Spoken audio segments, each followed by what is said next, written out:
और इसके बाद अगर मेरे को इस वीडियो को सम अप करना हो तो मैं आपको कुछ पॉइंट्स बता देता हूँ, आप उनके हिसाब से देख लीजिए।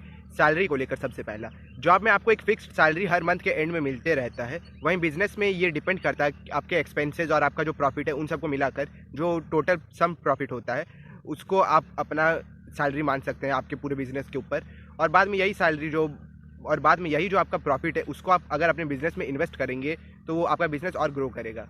इसके बाद आता है फ्रीलांसिंग। फ्रीलांसिंग में सैलरी जो है वो परमानेंट नहीं रहता है, वो फ्लक्चुएट करते रहता है। आपको जिस हिसाब से आपके जो क्लाइंट्स है वो लोग पैसा देंगे, आप उस हिसाब से आपका सैलरी होगा। अगर आपके क्लाइंट्स एक काम के लिए इस महीने आपको 2000 दे रहे, तो वही काम के लिए हो सकता है कि अगले महीने डिमांड बहुत जन का हो जाए तो सैलरी आपका थोड़ा कम हो जाएगा। क्योंकि देखिए, तो फ्रीलांसिंग में जो आपका सैलरी है वो फिक्स नहीं, वो फ्लक्चुएट होते रहता है हर मंथ वाइज। जैसे कि अगर कोई पर्सन को अभी बहुत ज़्यादा अर्जेंट काम है और ये वाला काम कोई कर नहीं रहा, तो अगर आप उसको मतलब बोलेंगे कि आपका ये काम कर दूंगा बट थोड़ा पैसा ज़्यादा लगेगा, तो आपको थोड़ा वो ज़्यादा पैसा देने के लिए राज़ी हो भी जाएगा। लेकिन वही अगर उसको और भी 2-4 जन अप्रोच किया कि मैं भी आपका ये काम कर दूंगा, तो अगर आप ज़्यादा अपना पैसा देंगे, मतलब अगर आप अपना रेट थोड़ा ज़्यादा रखेंगे, तो वो आपसे काम नहीं करवाएगा, किसी और से करवा सकता है। तो इसीलिए फ्रीलांसिंग में जो सैलरी है वो फिक्स नहीं रहता, और ये डिपेंड करता है आप कितना जॉब्स एक महीने में उठाते हैं इसके ऊपर। बिल्डिंग में ये सैलरी नहीं कहलाएगा, ब्रांड बिल्डिंग में ये आपका कहलाएगा कि आप कितना मतलब अर्न कर लिए। तो ब्रांड बिल्डिंग में आपका जितना बड़ा ब्रांड होगा, मतलब आपको देखने के जितने लोग आएंगे उस हिसाब से आपका सैलरी तय होगा। मतलब तो वैसे अगर आपको देखने के लिए कोई एक वेबिनार हो रहा है, उसमें 20,000 लोग आ रहे, तो आपको 20,000 इंटू कुछ एक्स नंबर ऑफ अमाउंट आपको मिलेगा। या फिर वही तो आप डायरेक्टली ऐसे भी कर सकते हैं कि आप टाई अप कर लेंगे उस इंस्टीट्यूशन से कि मैं अपना वेबिनार यहाँ पे कंडक्ट करवाना चाहता हूँ, आप मेरे को बस इतना सम ऑफ अमाउंट दे दीजिए, बाकी आपको जो अपने ऑडियंस से लेना वो आप चार्ज कर सकते हैं, लेकिन मेरे को इतना सम ऑफ अमाउंट चाहिए। तो ये जो ब्रांडिंग है इसमें जो आपका सैलरी है वो फिक्स नहीं, वो भी फ्लक्चुएट रहता है। वहीं इसके बाद सैलरी के बाद आता है वर्किंग आवर्स है। तो जॉब में वर्किंग आवर्स मोस्टली फिक्स्ड रहते हैं कि आपको 8 से 5 या फिर 9 से 6 तक वर्क करना पड़ेगा, उसके बाद आपका छुट्टी, फिर आप अपना घर में आराम से चिल आउट कर सकते हैं। लेकिन और बहुत ऐसे भी पर्सन होते हैं जो घर में अपना ऑफिस वर्क लेके आ जाते हैं और उसी में स्ट्रेस में रहते हैं। वहीं बिजनेस में आपका जो ये वर्किंग आवर है वो 24/7, जैसे मैं कहा था, आप हमेशा अपना बिजनेस को ग्रो करने के बारे में सोचते रहेंगे।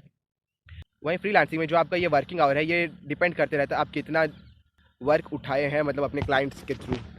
अगर आप एक दो वर्क उठाए तो आप उस हिसाब से अपना वर्किंग रेट रखेंगे, मतलब दिन में बस 1-2 घंटा करूँगा और उसके बाद मतलब सबमिट कर दूंगा वो वर्क अपने क्लाइंट को उस वर्क के अकॉर्डिंग।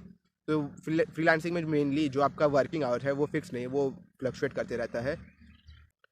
और फ्रीलांसिंग में एक और चीज़ ये है कि उसमें आपको हर दिन काम करने का ज़रूरत नहीं, मतलब अगर आप अपने क्लाइंट से कोई जॉब उठाएं तो आपको वो करना है और उसको सबमिट करना है। अगर आप नहीं उठाएं तो आपका छुट्टी उस दिन। प्लस फ्रीलांसिंग में कोई रेगुलर वर्किंग आवर्स नहीं, आप कभी भी किसी भी टाइम में अपना वो काम वापस से शुरू कर सकते हैं, कभी भी उस काम को करते करते ब्रेक ले सकते हैं।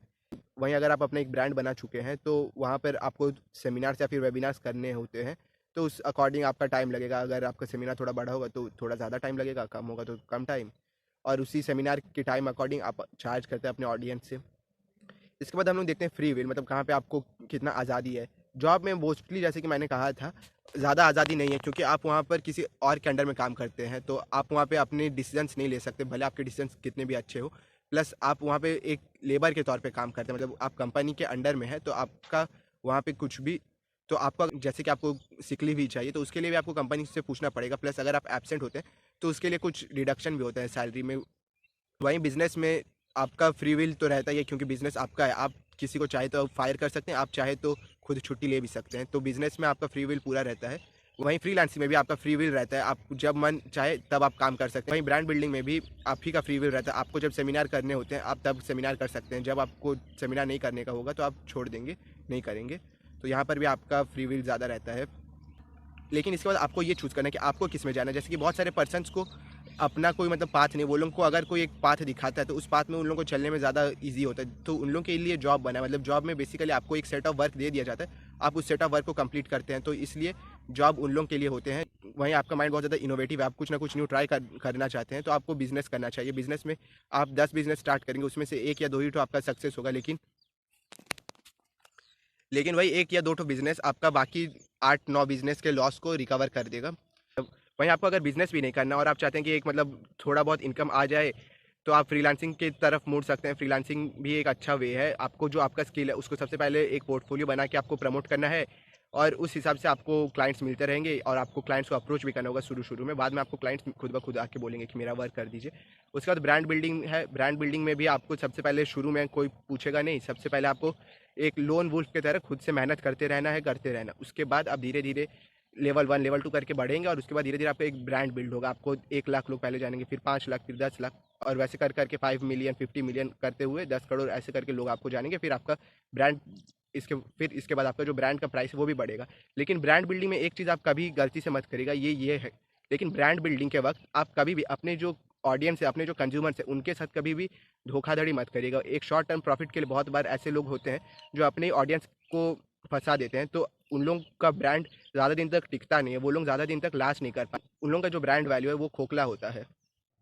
जैसे कि अगर मैं आपको एग्जांपल दूँ तो आप हर्षद मेहता का नाम सुनिए और एक बार रतन टाटा का नाम सुनिए। दोनों नाम सुन के आपको आपके माइंड में क्या-क्या थॉट आ रहा है? सबसे पहले हर्षद मेहता से यही आ रहा होगा कि उसने स्कैम किया था, बहुत सारे लोगों का पैसा चुराया था और मतलब स्टॉक मार्केटिंग में लगा के डुबा दिया था। वहीं रतन टाटा का नाम सुनकर आपको यही लग रहा होगा कि वो फिलैंथ्रोपी करते हैं, वो लोग वो चैरिटी में देते हैं और वो बहुत ज़्यादा अपने वर्ड्स के पक्के हैं। अगर उन्होंने कोई कमिटमेंट कर दिया तो वो अपने कमिटमेंट को हमेशा निभाते हैं। तो ये होता है एक ब्रांड बिल्डिंग का पावर, मतलब बहुत साल लग जाते हैं अपने ब्रांड को बिल्ड करने में और बस एक पल का देरी होता है आपको अपने ब्रांड वैल्यू को 100 से 0 में लाने का, मतलब अर्श से फर्श में लाने के लिए बस एक मोमेंट ही काफ़ी होता है अपने ब्रांड को। इसीलिए कभी भी अपने कस्टमर, अपने ऑडियंस के साथ कभी भी धोखाधड़ी मत करिए। जो चीज़ आपको सही नहीं लगता वो कभी भी आप उन लोगों को रिकमेंड मत करिए अपने शॉर्ट टर्म प्रॉफिट के लिए। ये सबसे बड़ा रूल है ब्रांड बिल्डिंग का। और इसी के साथ ये वाला वीडियो का एंड करता हूँ। होप करता हूँ कि आज आपको इन चारों के बारे में बताया, जॉब, बिजनेस, फ्रीलांसिंग और ब्रांड बिल्डिंग, इन चारों के ऊपर आपको अच्छे से समझ में आया होगा आपको क्या करना चाहिए क्या नहीं। और इसी के साथ ये वाला वीडियो का एंड करता हूँ। धन्यवाद।